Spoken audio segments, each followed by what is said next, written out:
Well, it is always great when we can catch up to mandolin player extraordinaire Darrell Webb. Darrell, it's great to have you on the show with us this week. Oh, good to be here, Tim. Thanks for having me. We are excited because you're going to be at the Gettysburg Bluegrass Festival, the Appalachian Road Show. What a treat. Folks are going to really enjoy seeing this band. Always look forward to playing at Gettysburg every year. It's one of my favorite bluegrass festivals to go to and to perform at. It's always a lot of fun. You know, the festival has such an amazing history going back to 1979 when Joe Cornett started the whole thing. And the May Festival is the 88th for Gettysburg, a remarkable treasure in our region. It's a long time to have a festival be going on that long, but I remember I think the first time I was there was in 1995 when I was playing with J.D. Crowe and the New South, or maybe 94 when I was with Lonesome River Band, but it was either 94 or 95. I'll never forget it as long as I live. It was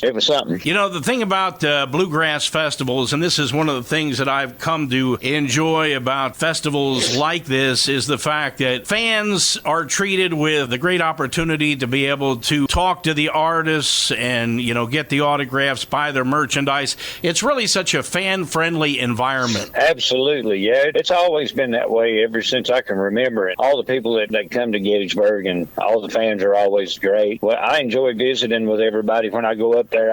We've all got friends and family that live close by to Gettysburg, so it's always a good time for me. So let's talk about the Appalachian Road Show. This band has some very talented musicians. I mean, besides yourself, of course, a Grammy Award-winning fiddler Jim Van Cleef, Barry Abernathy on banjo, just a great bunch of guys. It is. It's a great bunch of guys, and we have a blast playing together. We have a really good time. I don't think I've ever been in any configuration that has this much fun on stage. You guys not only have fun playing together, but you represent the authentic style of Appalachian music. It really is. When we started this band, me and Barry talked about it. Wanted to hit on all the bases, you know, from folk music to old-time music to bluegrass to gospel to, you know, old-time gospel. I mean, ragtime. There's a lot of bases here that we try to cover. Most important thing is we want to bring the culture and the history of the Appalachians to the people that we're playing for, and we want to try to make them feel a certain way by the time they left the show, that they go back and tell all their friends, man, that was a great show. These guys, I learned about this or this or this or this, you know, while I was at the show. It was more than just a musical experience. I was going to say exactly that. The band is a cultural experience. It really is. I guess that's the word I was looking for, but you beat me to it.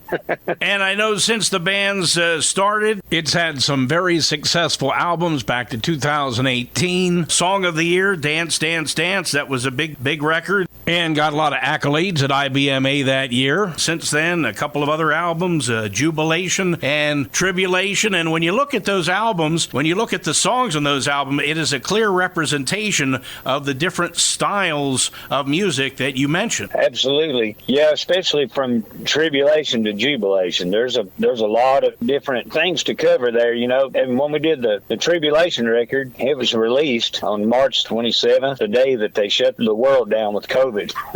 And we always tell everybody on stage during the show, you know, funny thing was that album was entitled Tribulation. So we wanted to go from bringing everybody down to making everybody happy. And after we recorded Jubilation, we wanted a collection of a bunch of happy songs. And with the exception of a few, I think we accomplished that. But Tribulation won. It got nominated for Album of the Year in 2021, which that's the year that the band won Instrumental Group at IBMA and New Artist of the Year that year. We were tickled for that. And I know you yourself, I mean, you've spent a long time in this music, Darrell. You've worked with Rhonda Vincent and Dolly Parton over the years. What a history you've had in this music. I've been pretty blessed.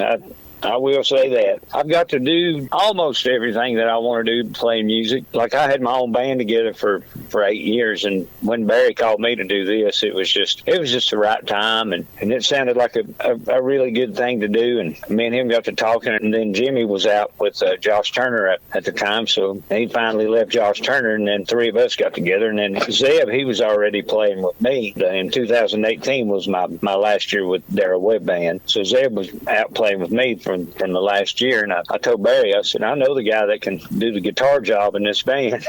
Absolutely. And we want to encourage our listeners to come out and enjoy the Gettysburg Bluegrass Festival, the 88th festival, running this Thursday, May 15th through Sunday the 18th at the Granite Hill Camping Resort. And along with Appalachian Roadshow, you'll see other favorites like Rhonda Vincent and the Rage, Seldom Seen, Dry Branch Fire Squad, and the Lonesome River Band, just to name a few. For schedule and complete festival details, log into GettyburgBluegrass.com.